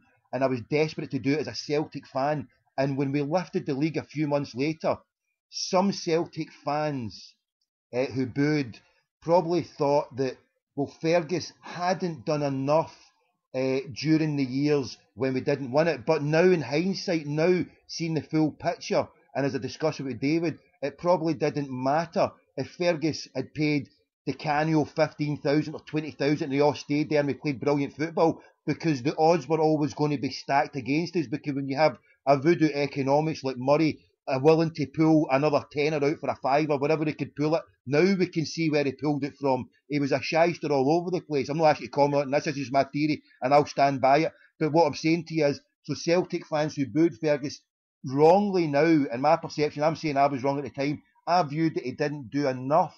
But now what I'm hearing from yourself and David, I can quite clearly see, and through hindsight has also led me to see that, no matter what he did, and all the stuff that went there, so that's me explaining to you, Matt, and how I stand, Let me lay it out then, Tommy. After what happened at Celtic, the last thing the heavy running Celtic would do after just bailing the club out and trying to get it going again and rebuilding a stadium would be to get back into debt. Yeah, you just wouldn't even contemplate that. You wouldn't even contemplate that. Therefore, figures had to stack up. A stadium had to be built. We had to go to Hampden. We paid £930,000 to Queen's Park to rent that tip for a year. I remember Celtic, Fergus McCann had asked for sort of green curtains or some kind of Celtic stuff, and what they were giving as a boardroom for that 12 months and paying that £930,000. And they wouldn't even let them put green up anywhere in the place. So Celtic Anyway, slightly off the point there, but just giving a wee point of how difficult, back to the old adversity again. So therefore, you had the player transition thing. That's when big money was coming into football. Your Mick Galloway's $650 a week, Fairman Hoydong not getting used to the $7,000 a week. Now Fergus had to adapt to that. He had to look at the changing face of football. Guys wanting tens of thousands a week instead of tens of hundreds a week. He also had to build the stadium. He had to balance the whole thing out. Now, I'd like to say this. For people that say he was too slow and doing this, well, where was he going to get the money? You don't borrow money you can't pay back. Look what happened across the Ibrox. You don't borrow money in life down to the bank or a mortgage or to build a football stadium that you can't pay back. And what has to be remembered as well, Matt? Let me finish talking. That's what they did, and that's why they're dead. No, I understand. We didn't do that. We might not have won the league as quick as some people wanted, but I'll tell you what, see if Fergus McCann hadn't come in, the other scenario. Oh, you didn't win it very soon. Oh, but you won it and you stopped to 9. Oh, that's great. But I'll tell you what, if Fergus McCann did not come in, you were looking at maybe Rangers hitting 16, 17 in a row. That's not an exaggeration. People should look at the way the clubs were run at the time. We were rebuilding, had to rebase, had to start from scratch, had to put Tam McAdam down, had to build all our hopes and futures on that with the money we had, not to borrow money we couldn't pay back. Sorry if some people are a wee bit impatient. I was impatient myself, but I believed in what was going on. We stopped to 9 in a row. There was no chance of 10 in a row once that was done, and there was no chance of Rangers going on hitting 13, 14 in a row. That was possible with the old board, because they couldn't pay their debts. They weren't interested in raising money, or they didn't have the business intelligence or acumen to do that. So it's all good from Fergus on, and I've got to say, I'm a McCann man right down the line. No, I appreciate that, Matt, and obviously you worked with him, and I understand that. Fergus, see, you're talking about working with him. That was the only time I ever saw Fergus in the run-up to the campaign. I bumped into him twice. In the 5 years he was here. And I'll tell you, one of the times I bumped into him, it had been when a couple of days before we were playing Dunfermline, when we went up to Dunfermline to clinch the league just before the week before we actually won it. And I sort of saw the wee guy kind of spooked me a wee bit. He always made me kind of nervous because you always knew that when most people should go, how you going, how's things? You couldn't speak to Fergus like that. He didn't have any time for small talk. So your approach is like, what I say to him, So anyway, what I said to him was, Celtic had to win the game the next day to win the league at Dunfermline. And I said to him, like how you doing? I said, a big game tomorrow, eh? I says, really got to do it up there. And he said, walked back to me and walked past me and went, oh, really? And walked past me, oh, really? And I've always remembered him saying that. Here's me looking a bit blanket, saying to him, oh, we don't need to win this game, don't we? And he was going, oh, really? And just walked on with a big bundle of papers that he always carried around with him. He always carried files and papers because he was always busy doing something. So that was one of the 2 times I met him in the last 5 years. I've never seen him since. Never heard of him, never heard from him since. Did you say that was the day before we played Dunfermline? That would be the infamous day where Bobby Tate added 5 minutes of injury time on mysteriously from somewhere, and Kilmarnock scored and sunk them. But yeah, we had a chance to seal it that next day, didn't we? And we couldn't do it. We had to take it to the following week with Bratpack and the Bold Henk sinking it. I mean, for that point, that came. I think we lost 1-0 at there's a guy called House Gavin or something. I can't remember his name. It's a weird name. But I think we beat 1-0 up there. Was it? Aye, up and beat Dunfermline. Aye, that's right. Aye, I know. It was a Sunday, wasn't it? Aye, because it was the day after it. So that was a couple of days before it. Here's me not thinking I like to say to the wee guy because he's awkward approaching and he doesn't do small talk like nice day and all that kind of thing, or you're looking good, like your shoes. I think we need to win this. We really need to win this tomorrow. Fergus told me, he went, oh really? Just walked straight past. But see, for him, he was in the bigger picture, like you said, that he was there. I mean, Celtic fans were crying out for to do it. He could see, well, hold on, this is if we play things right here, we'll end up sinking this battleship Rangers, and that's what happened. Because if you play the long game against someone who's outspending money they haven't got, well, eventually the Pied Piper has to get paid. and they couldn't afford to pay that. And that's where, and that was the brilliance of Fergus, that through time, Celtic, by running a steady ship, by coming that close to death's door, pulling us back, and that's a debt of gratitude that, as I started off saying, by people like yourself who inspired the Celts for Change and inspired Celtic fans, because without people on the ground level orchestrating that and getting it on side, that key thing that happened, right, about the fans not coming, Fergus didn't do that. Fergus couldn't get that going. But then that's what I'm saying, when he came in at the right time, and I made that joke about walking away because I wanted to find out, you know, he went away. I can remember it through, as I say, the media that I got it through, that how you've gave us it brilliantly here, Mark, how he went away, and then with the fans, the actual fans doing something, getting off their arses, and by not going, but actually collectivising and saying it. And that took, I can say just now, from just hearing what you've said, that was a colossal effort to get that to happen. I mean, just now, people will struggle even to do it in the social media and all that to get a boycott. I was going to ask you back then, the difference between what the normal crowd was, just very quickly, what was the normal crowd was happening? Was it 20,000 that was coming along before the boycott to 8,000? What was? You were getting crowds between 23 and 27,000. That's a massive hit. A massive hit that the board took. The reason why I ask that is the board took a massive hit, and that's what prompted the bank to walk in, because they realised they realised that this wasn't sustainable. If these fans, well, the bank would look at it as fans has always been customers. If these customers weren't coming through your gates, your bills aren't going to get paid, and that allowed Fergus to come in. And so it's actually a brilliant move and between everybody the way it came together. And for it to happen, do you think there should be in the 20th anniversary of us moving in and taking over, the fans, the Rebels winning, do you think we should do something for Fergus? We should get the people together to celebrate, particularly what's happened now, and we can see the full picture now.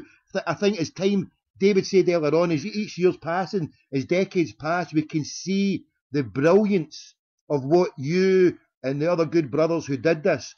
Do you think there should be something for the 20th anniversary, the way we get Fergus along? I'm personally thinking now, as someone who booed him to my shame, we should now, I should be a champion, or at least getting the bonnet organised or recognised, at Celtic for something, even a stand, or even Lennox Town, or maybe not a statue, but something that can honour Fergus, because he seems a humble guy and a private guy, and I admire him and respect him for that, but for what he's done for Celtic, I think now, while he's still living, why wait till someone's dead? Show him the love and respect, because me as a fan would like to redress a balance. I mean, it's not a man who makes mistakes. I'm happy to apologise for my mistakes. I want to maybe a chance to redress this. Do you think there's something that we should do now, Matt? Finishing this off, because I took a lot of your time, mate. I want to tell you, it's the year after next, it'll be 2014. That would be 20 years. Now, the club, I would imagine, wouldn't arrange anything for Fergus. It would have to be maybe back to the fan-inspired thing again. And everything that happens at Celtic Park is fan-inspired. I mean, look at the fantastic display the Green Brigade put up at the Barcelona game. That's fan-inspired. They were in there for 2 days putting the whole thing together before the game. So everything's fan-inspired, and Celtic PLC sort of feed off of that. Fergus is not into any recognition, being commended for anything. He's probably on another project just now, working away, and the guy must be, Fergus must be... What's he doing now anyway? Do you know what he's doing? What's he up to? Well, I'm not actually sure what he's doing. I know that when he went back to America, he ran a wee bus company, running a bus link from Boston down to New York. It was like an executive bus thing where you had a wee bar in it, a toilet in the bus, and it was a speed link from Boston to New York. I know he was doing that for a wee while. But I'll tell you a quick story just to what's he doing now. I don't know if David Lowe had mentioned earlier on, but David was over in Boston 2 weeks ago, and he met Fergus, and he said to him before he was going that he was going to go for lunch with him. So I gave an Alternative View magazine, and I says, get me sign that, you know. He says, no problem. So I gave him a couple, and anyway, the day after Fergus, David met Fergus, David phoned me and he said, I've only got one sign for you. I said, that's alright. I says, how can you not do the 2 or 3 I gave you? And he said, David said, this was only 2 weeks ago, he said, no, the wee man was late for his bus. He was running for his bus. I was thinking his bus. He obviously stays, like, you know, in Boston, but not in the centre. He said he gets the bus up the road. He doesn't get a taxi. He doesn't believe in paying. Fergus wouldn't pay any more than he had to. So even to this day, with whatever he's got, and David looked out the door at the hotel, and there was a wee man standing with his coat on, the collar up, waiting for the bus to come along to take him home. So jumped on a coffee bus. Jumped on a coffee bus here. So that's what you guys like. But I did think came of that because he did sign the one alternative view, and he signed it tomato on the front, which was nice. A nice wee thing to have. I haven't seen him for years and years and years since he left here. And I had a wee idea with the wee Oscar campaign that was going on. That you know, obviously on Twitter now. I thought I'll put the idea onto Twitter. With some people maybe like to bid for this. Somebody bid. There's quite a few people bidding. I don't know if you saw a few weeks ago. But we put the signed alternative view up by Fergus, and we raised £325 for that signed magazine for wee Oscar. David had brought one of these, got a book out in the McCann years, The Takeover. He got Fergus to sign one of them for him, and David put that up as well on my Twitter page. And he got 150 quid for the book. So between the two of us, we raised £475 for wee Oscar, just for two simple signatures with Fergus McCann. That was only 2 weeks ago. That's brilliant. That's brilliant. And what was going to say earlier on? That wasn't the idea. It just to get a couple of autographs. But, you know, I just thought, well, it's an autograph to me, you know, at my age. Nice to have, but if we could raise a bit for the wee fella, for wee Oscar, then it'd be good, you know. That's just another wee Celtic-y thing that goes on, and it happens everywhere in Celtic communities, that fans raising 33,500 outside Celtic Park for wee Oscar, you know, in a crowd of which is probably less than 40,000 on the day. I mean, Celtic family, Celtic are bigger than a family. If there's a word bigger than a family, then that's what Celtic are. Yeah, because I know everybody's cottoned on to that in recent times. I mean, it's like all these stuff that can be diagnosed from the doctors and the pharmaceutical. They can find a name and dream it up. But, you know, now whoever dreamed it up, Celtic fan, we've always been, even though, like we say, we've never coined it, I've never said it, there's always been something about as well, that the camaraderie of, you know, help each other out. And if you see someone less fortunate, try and help alleviate in whatever way you can. And that's because of our background and where we've came from, and, you know, our history of our, you know, our forefathers. You know, Tommy, it's been over the top here, you know. Being a Celtic fan does breed a rebellious nature, because you're supporting Celtic in this country through adversity. Now, we don't need people, hosts on Radio Clyde or writers and football magazines to say anything else. They'll just say we're paranoid. We're not paranoid. It's fact, it's reality.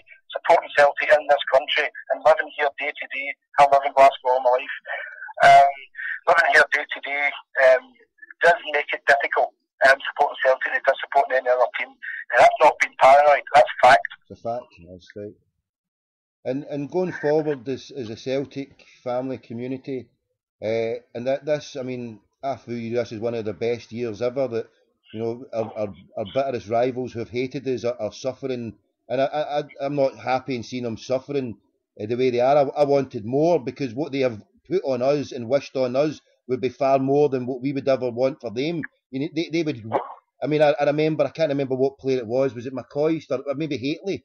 It was said that, you know, if it was the other way about, this was a few years he made this quote. He would wanted us ground into the dust, and that was the ethos of Rangers: ground us into the dust. I don't really want Rangers ground into the dust. I want justice to be done, and I'm enjoying what has happened to them. Do you think? You don't want any dust. I don't want any dust. I want it finished. I want them out of the way and finally. But how do you see Celtic going forward? For yourself, who less than 20 years ago we could have been dust. I mean, with the establishment who was out there to do us up like a kipper, you helped along with other good people. Going forward, 125 years. What's the place for Celtic for the future going forward, Matt? If we can finish it. Well, I think we have a fantastic opportunity. We have a wonderful opportunity. Whatever the Rangers, Kafka, Sevco, whatever you want to call them, to put them to sleep for a long, long time, maybe forever. Even if they still exist as what they are just now. We've got the potential for the next 3 years to get into the Champions League. Now, next season it's 3 qualifiers instead of 2, which means the season's going to start a couple of weeks earlier. Getting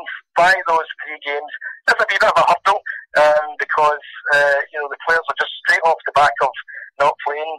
They've just done pre-season. We can be playing against teams from Scandinavia who play right through the summer. So, although they're not the highest standard of teams, they've been playing and they'll be slightly match fitter. So next year we get 3 qualifiers.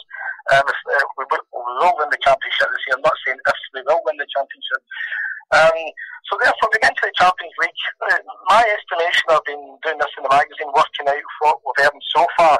Celtic, without playing their last game in this Champions League section, from gate money, from appearance money, for entry money, for bonus points money, in this Champions League group so far, I've made around about £22.5 million. Now, the TV deal from Sky, up to last year there, it'll be a lesser deal this year, but the TV deal up to last season gave Celtic £2.7 million from selling all the TV rights to Sky and to BBC, £2.7 million. And Neil Lennon has pulled us up to the 23 million at the moment. So, we're earning, something like 6.5 times, 7 times the money in 1 year from what we get over 7 years in TV money. So we can multiply that while Rangers languish in the third division or second or whatever they're going to be. We can capitalise, move forward. We don't have to look back, never look back, leave them in your trail.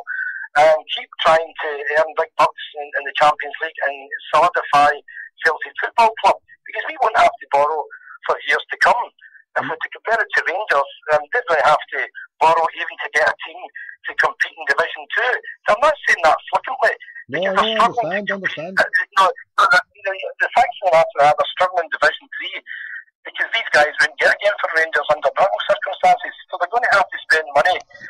Now, they can't sign another player until January the 1st, 2014, which is a year and a bit, obviously. So the player they're going to have to meet, certainly to get back into the first division via the second division, is going to have to be a higher standard of player that they've got just now. How are they going to do that? Well, they're handing out thousands of tickets just now to make the ground look like it's full, so they get no money for that. Rangers fans are paying a lot less for their season books, like surely exactly sure how much. It's not quite half the amount, but it's not far off it. So they're not pulling in a huge revenue. You don't have money coming in from TV that we do, Champions League rights, etc. They don't have money coming in from, it's a smaller amount via Champions League money for SPL, but they've got Division 3 TV money. What an opportunity this is for Celtic to really pull away. And if this board act quite cleverly and look after people who've got them there. I mean, Neil Lennon cost Celtic nothing. He came in the coaching staff. It cost him nothing to get. Celtic in their grand plan for Tony Mowbray, the board had this grand plan to bring in Tony Mowbray. It cost him £2 million to get him out of his contract at West Brom. It cost him just under £3 million to get shot of him, plus his assistants. That's £5 million wasted on a bad decision by the board. Now, it's okay the board patting themselves in the back just now saying, we're doing great. We're doing great because Neil Lennon has gotten to this point. If they were running the club, they've just showed that the mistake with Mowbray cost the club £5 million. Neil Lennon, who cost nothing, has brought the club in £23 million. So that's what the Celtic have got to look after that situation. Now, I have to say, when Lennon was harangued by a few fans last week, just round about the Duggan area, and they had said a good 20 minutes, half an hour later, that if the fans didn't want him here, he would leave. That wasn't a tongue-in-cheek, that wasn't a heat-of-the-moment comment. Knowing the guy's character, that comment was, hang on a minute, these are my words, bombs and bullets sent to him, working wonders on a £12 million budget to get Celtic where they are just now, when Man City can't even be like that in the Champions League with an £800 million budget. Winning the league, doing very well just now, still in the semi-finals of the League Cup, possibly getting into the last 6 in the Champions League, and yet I'm getting booed. What was in Neil Lennon's mind wasn't an instant, you boo me, I'm going to go. What he was basically saying, well, listen, I can't do anymore. I've put up with so much in this country to manage this club. I'm doing absolutely everything. And see if you want to boo me after that, then just go on there. Honestly, that's what I think. That's what I think was in his mind. So therefore, people who are important to Celtic, like Neil Lennon, have to be looked after. And Matt, I mean, last, I don't know if it were 12, 9 points or whatever, but all the criticism was on it, and I went on radio snide, and I was laughed at for what I said, but I said, look, I love Neil Lennon for what he's done and went through. He should be given a 10-year rolling contract. Now, I know I was being flippant, but my seriousness was, I seen that he's a good manager, and hey, as far as I'm concerned, see if he was a shite manager, right? See if he was just mediocre, see if he was just halfway good at what he was, right? I would still keep him on, because you know why, right? Because see when someone gives so much, right, to something that they love, and you can see that, see if you don't reciprocate that, then you're scum of the earth as far as I'm concerned. If you shout abuse at someone who stood there and took everything that a Freemasonic country that hates our club and hates him in particular, and he stood there and took it, and if, as far as I'm concerned, it's sacrilege to say anything bad against Neil. Now, if you, in the sense that what has been done, yeah, criticise him, right? But do it in a constructive way. Hold on. Do it in a constructive way. Don't do it in the full glare of publicity. If you want to take time with, going up to where he's time with and have a wee chat in a nice way. But he doesn't deserve to be treated, because you know, for a start, any Celtic fan has to get a grip and know that the media are going to make a bigger play like they have. Anything, they're just waiting to get at Neil for whatever, waiting to get at Celtic for whatever. And so for a Celtic fan to, my wee granny used to say it, to wash your dirty linen in public, you don't dare. But as far as I'm concerned, for what Neil has done and took, for any Celtic fan to criticise him, they want to take a hard look. And that's what I try to say at the start. The Celtic fans, if they think that we are suffering, have got stuff bad, go back to 94, go back to 93, go back to 92, 91, when these scum were turning up and singing glory at us and saying all this and that, when they were cheating us, when they were bona fide 100% cheating us. So what Neil Lennon has took us through and what he's suffered, he's doing brilliant. I just can't, words fail me at times, and when Neil Lennon says that, what he said there, I felt saddened, because as a human being, seeing what he's through, I could see that he was hurting, that someone of his own kith and kin could fucking direct anger and vitriol against him for what? After all he's done, after what he's done. And it just shows you how fickle the human mind is, and how, you know, the society breeds people where we want everything like that, and if we don't get what we want, we throw a hissy fit. People out there need to grow up, and they need to understand where Celtic has come, what we're all about, to actually be here as a victory. And for Neil Lennon to take any abuse from anybody Celtic, then fuck him, get rid of him, ban him for life, as far as, well, maybe no, but you understand my feeling for Neil. I'm 100% behind Neil, Matt, 100% behind Neil, that you wouldn't believe, and I was gutted when I seen it, mate, and, you know, carry on. If you see Neil, tell him I love it to bits, and don't quit, because we need him there, because he is a lifeblood for passion, for guts and determination, and for everything. He epitomises Celtic, as far as I'm concerned. That's the way and I think a lot of Celtic fans can really see that. Do you agree on that side, Matt? Well, I think you have to put everything into perspective in anything in life. If I look at the Neil Lennon situation, here is a guy who has got security alarms, panic buttons around his house. He was getting his young lads escorted to school. His B-boy's 7 just now. He was getting escorted to school by a Celtic security guard and picked up, and had to watch where he went in Glasgow, came out for a meal with his wife, had to go through a court case where people were sending him bombs and bullets and incendiary devices. Had to go through a court case when he was attacked in Ashton Lane. He was also attacked in Byers Road, in Great Western Road, when he was out with his partner at the time. And then, you know, he's going to Celtic. He's having to deal with politics at Celtic Park regarding various things. He gets himself involved in everything else that a manager wouldn't. Tony Mowbray wouldn't be even daring to throw an offer to meet the Green Brigade, but Neil is, because he's a Celtic fan. He wants to get involved. I'm not saying that Tony Mowbray's not a Celtic fan, but he would work within his remit of his job, which would be on the coaching side of things. But Neil gets himself involved in everything. Because he's a fan, and half the stuff he doesn't have to get involved in, but because he's a fan and he's got the beating Celtic heart, he feels he needs to. Now, that's a commodity you don't often get. So you put all those things together, and the very fact he could go down to England. He was down in Oxford recently, down Gary Parker, and they're out for a few days, and, you know, having a meal, and nobody recognising him. I'm sure that Neil and his partner could have been thinking, you know, what a different life it is here. You just got on with your job, nobody wants to kill you, nobody wants to shoot you. You don't need to get a wee boy escorted to school. But you have to put that into human context of what it's costing somebody in their day-to-day life. So therefore, when Neil sort of said, the Celtic fans want to do me, they want out here, of course I'll go. He meant that 100%. Well, who wouldn't? You don't live your life under torture, to be booed by your own kind. But the booing wasn't directed towards him at the end of last week's game. It was directed towards a poor performance. Personally, I don't boo a Celtic performance if it's bad. I just sort of, I'm not happy with it, just go on with it. It'll be better next time, hopefully, because they're all trying to work hard to make it better, and you get these situations. But, the situation with a couple of fans behind the dugout, Neil reacted, because they were saying some horrible things, and Neil jumped back in and defended his players. I actually think, I don't have a problem with that, I really don't. I think that's quite healthy, a spat between emotional people. You can't hide your emotions in life, and emotions are like an incendiary device. They go off just when you maybe least expect them to. And I think people, being emotional is not a problem. You've got emotional Celtic fans who were venting their disgust at the display last week, and you had Neil who's emotional as well, trying to win the bloody game and trying to deal with a fan at the same time. That's where his frustration came from, defending his players and being and having to cope with listening to this behind them. So I don't have a problem with that.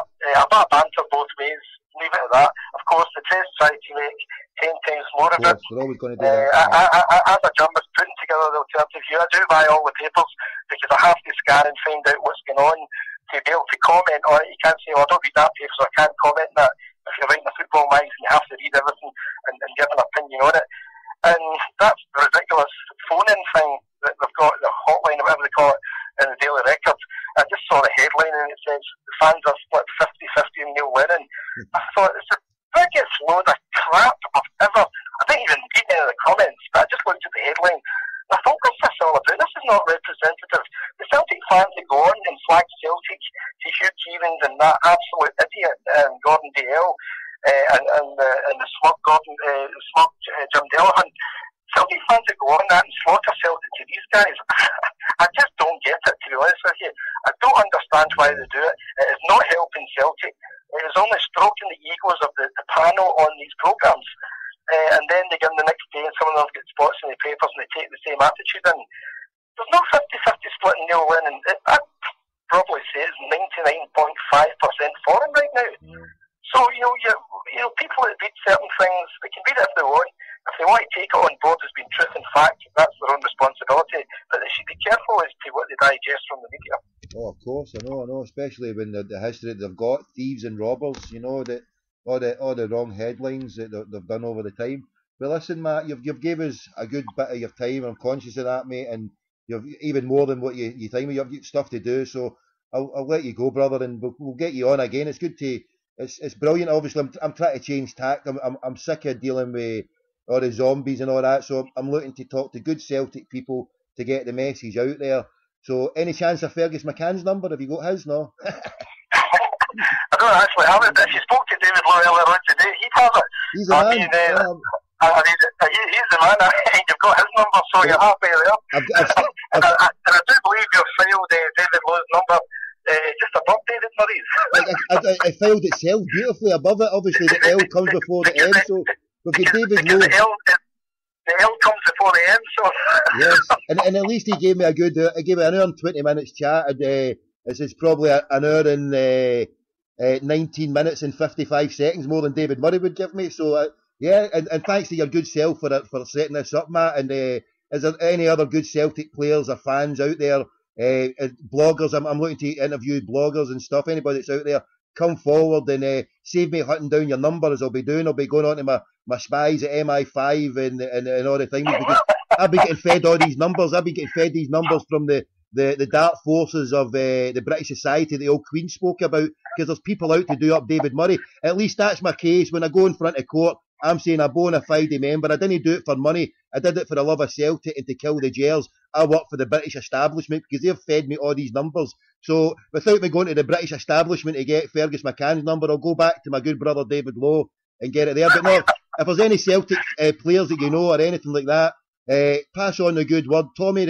Tommy the crackpot doesn't want to wind up the Huns. He wants to build links with the Celtic family, with the Celtic players, and bring the message. Take it away. What you said there, the mainstream media, it's not just me. There's good brothers out there in Hail Media, the Lost Boys, and various other Celtic Underground, various people who are groundbreaking, who are bringing live shows, the TikTok Shamrock, who done their stuff there with Paul Larkin's book. And this is what it's all about, the Celtic people getting together, collectivising. We've got new ways of doing it, and I'm hoping. There was a bit of good news that came through the summer there. Real Radio disbanded, and the word they gave was that other radio stations are encroaching in their market. They couldn't get fans to phone in. So that's with Celtic fans doing what we're doing, and that's what I'm hoping to do, to close down Radio Snide. And I showed them up in the show when I spoke to one of their guys, Graham Bryce, that they're bigots, they're racist, they ban people who have got a good message, like myself and Terry O'Neill, and anybody who's got a positive message. Frank from East Kilbride, we're all banned from it. Now I've decided I'm boycotting it. I'm not going on there because I'm hoping to build our media through Celtic, through whatever, to grow it. And good people yourself who've got the magazines, who have been at the forefront of it. Celtic fans shouldn't be critical. We should be looking. Last question, on the Celtic fans going forward in the media. How should we look to take it, Matt? And I'll let you go on that. How should we take our media forward to beat the mainstream media? How do we take it forward? Right. Well, I could slice this up pretty quickly. Why would a Celtic fan want to phone in to speak to a guy who kids on he's a Motherwell fan, Gordon Dale? He's a really Rangers fan. There's no doubt about it. Andy knows him, knows he is. Why would a Celtic fan want to go on and discuss Celtic with him? Because he's got nothing positive to say about Celtic, and he just loves a wee angle against Celtic. And you've got Hugh Keevans, who is already banned from Celtic Park, and as far as I know, there's no saying him getting back in. Why would any Celtic fan want to go on and discuss it? Now, you made a point there about the Carluke Shamrocks and the Beyond the Waves radio guys and all the other boys that are out there with their Celtic stations. That's the way forward. Guys like yourself are the way forward, because whether you agree with anything or nothing in this interview or any of your other interviews, it's still a service of two Celtic fans talking together. And what you'll get is an honest opinion. And you don't have to agree with it. That's the way it goes. But it's two Celtic fans talking. Why would you want to talk to a Rangers fan about Celtic, anything negative about Celtic?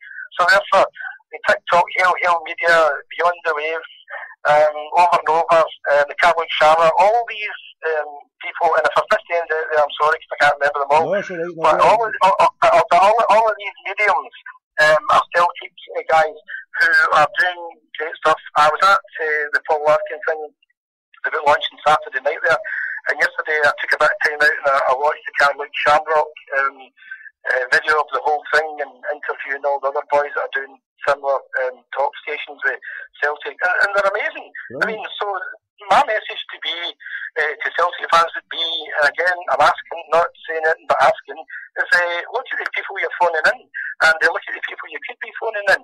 Make Celtic radio stations on the internet much more popular, because you're talking to real Celtic fans. You're getting an opinion from real Celtic fans. Not a guy who kids on he's a Motherwell fan, he's really a Rangers fan, or anybody else, or Derek Johnson, or any of these people. Yeah. I mean, all you do when you phone these guys in on Radio Clyde, all these Radio Scotland, and you call them Trainer, and all these other people, all you're doing is stroking their egos. That's all you're doing. You're stroking their egos on the radio, because they're talking back to you. Celtic fans don't really have to talk to these people. They can talk to their own TikToks and all the other Carluke Shamrock boys and all of the boys that have got all these radio stations going.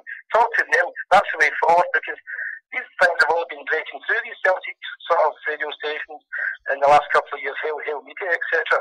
Can you imagine what these guys will be like in 3 or 4 years' time, when Celtic fans are not phoning in Radio Clyde and BBC, when they're phoning in fellow Celtic fans, and they can broadcast fellow Celtic fans' thoughts on the internet, Twitter, Facebook, you name it. It's the way forward. We can all do it together. We don't have to go into radio stations. Don't do it, I'm telling you. Apart from yours. But listen, Matt, God bless, mate. I'll get you back soon, very soon, mate, if you don't mind, and we'll chew the cud over other things, because it's been remarkable. There's questions I still want to go back about Fergus, but I could have you here for 10 years, mate, and I'll still be saying, hold on, we need another 5 minutes. But listen, Matt Mcglone, Celts for Change, and Celtic fan, all-round good egg, a brilliant guy, mate. I've loved it to bits, mate. Thanks for spending the time. God bless to you and your family, and you'll come back on again, and you'll feed me as many numbers as you can, brother. Absolutely, absolutely, Tommy. I'd just like to say thanks to you for giving us the opportunity just to talk about Celtic and the Celtic experiences. Sometimes you have all these experiences there to be, you never get a chance to sort of talk about them. And there's another good tenure between you and I here anyway. Definitely. And that's it. You go to these other media and they're there to spread ignorance. We're here to educate and entertain. And Matt Mcglone, you've done that. God bless and speak to you soon, brother. Hail, hail, Tommy, all the best, buddy. Hail, hail.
But as far as I'm concerned, the first thing you can do for me is to chuck all your medals and all your caps and all your pots and all your pans into the biggest flipping dustbin you can find. Because you've never won any of them fairly. You've done it all by blooming cheating. But you'll have to forgive me, as I've been listening to Rangers fans singing how they'd like to wade up to their knees in my blood over the last 50 years. So, ha ha Rangers, ha ha ha. But that's the bottom line. The big house must stay open. That's the bottom line. The big house must stay open. That's the bottom line. Yes, thank you for joining me tonight, people. That was the wonderful Matt Mcglone. And so join me again tomorrow night. I think I'll start the show maybe the same time or maybe a wee bit earlier. I'm hoping to plan to get either a blogger on or someone who was over in Lisbon in '67. In the heat of Lisbon, yes. It'd be quite good if I could get that good brother on tomorrow, since we're playing a Champions League game. Maybe come out a wee bit early, maybe do it back at 5. Maybe even do it, I was going to say do it lunchtime. I'll maybe do an extra lunchtime one as well. God willing, yeah, I'll hopefully have a good brother on to speak tomorrow. And I've got a couple of good eminent bloggers that I hopefully want to bring on as well. Because this week has been about how the Rebels won and how the internet bampots are able to tell us the story. If it wasn't for the Rebels who won, then there would be no internet bampots. And we're joined together with the Celtic family, the Celtic community, and we're here, as Matt said at the end there, to increase the message of Celtic fans talking with each other, putting the message out there. We've got all the talents we need, we've got all the equipment we need, we've got all the software, we've got all the blogs, we've got everything we need. We just have to go on and do it and build it organically, grow it, tell every Celtic fan, word of mouth, tell 10 to tell 10, just pass it on, say here, and take the links, put on the links. Everybody's got these smartphones now, they can get YouTube. You get YouTube after about another half hour, I'll have it posted up. The downloads there, people can download, so just pass it on. And also, the other good people are out there doing it. It's not just me, the other good people, Pioneers, Lost Boys, Celtic Underground, Hail Hail Media, there's loads, everybody on there from all over the world. It's a collective effort, and that's what it's all about. Increase the peace, fight the power. The Celtic media is here to stay. We're here to bring a revolution. I was inspired by listening to Matt and David, and they managed to help bring change to Celtic. And all us internet bampots of the radio division, we should be looking to bring to the end the domination of the mainstream media, Clyde and Shortbread. It's time for them to say bye-bye. Celtic fans just boycott them. For myself, I can't listen to them. I used to, when I used to phone in, but now just to hear a brain-dead zombie on there, or to even hear a daft Celtic fan for Lennoxtown or whatever, as Matt said, they're massaging the egos of these crackpots. And hey, count me out. I'm out of that game. Even just to go on there and put my name on there just to slag them off, I don't even want to do that. So, Cash and Carry FM, thanks to Ernie Boy, Celtic Dream, Stephen Monaghan, Tony Cassidy, Brian, I'm trying to scroll through it, anybody I've missed, Michael, everybody on the chat line, everybody on the Twitter, everybody on the Celtic boards, wherever you are, God bless. And yeah, tell 10 to tell 10, Hail Hail Media, mine's Glasgow Radio Blogspot. You can get it Glasgow Radio Blogspot.co.uk. Just type in Tommy in Glasgow, you get through the Twitter, whatever. And the revolution is starting here. Thank you very much, Matt Mcglone. Thank you very much again, David Lowe, for last night. And everybody out there, pass it on. The YouTube will be there, the download links, pass it on for as many people to hear it. And the good news is the Celtic revolution has started for the media. We're taking it over bit by bit. We've killed off Real Radio. We're going to kill off Radio Snide. And seek the truth. Reject falsehood, for falsehood is always vanishing. Let's vanish Clyde. Vamoose, gone. Celtic Dreams. Yeah, I'll try, brother. I'll try and do that, God willing. If you added me on the Skype, if you've added me on the Skype, just Tommy in Glasgow. Tommy in Glasgow, send me an ad. I'm on there now, and I'll add you, brother. God willing, I'll take the time out and come and have a chat. Right, anyway. Hail, hail. I've not got anything lined up apart from my favourite wee clip. I'll get Ziggy Liberation.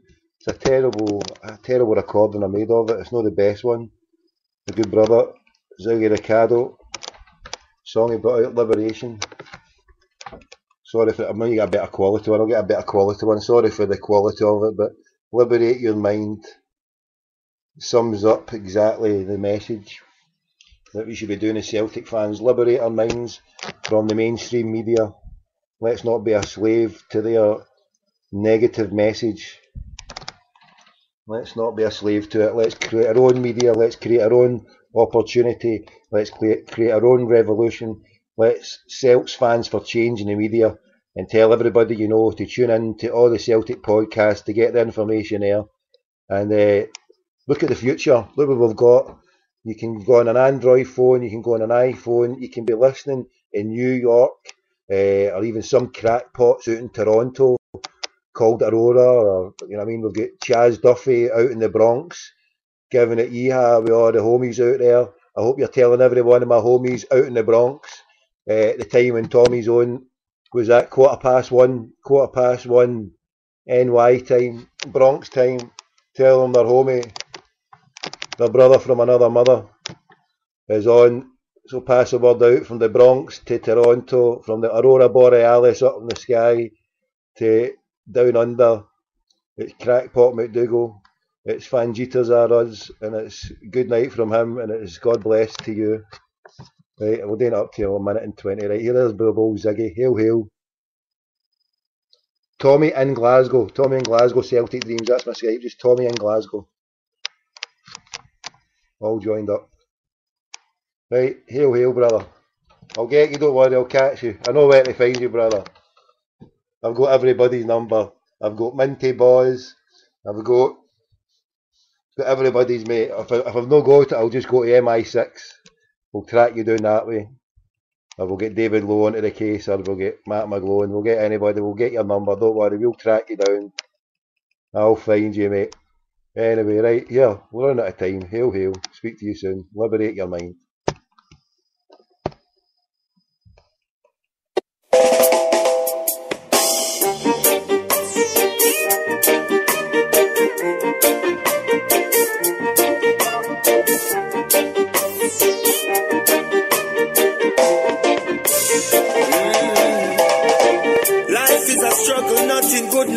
easy.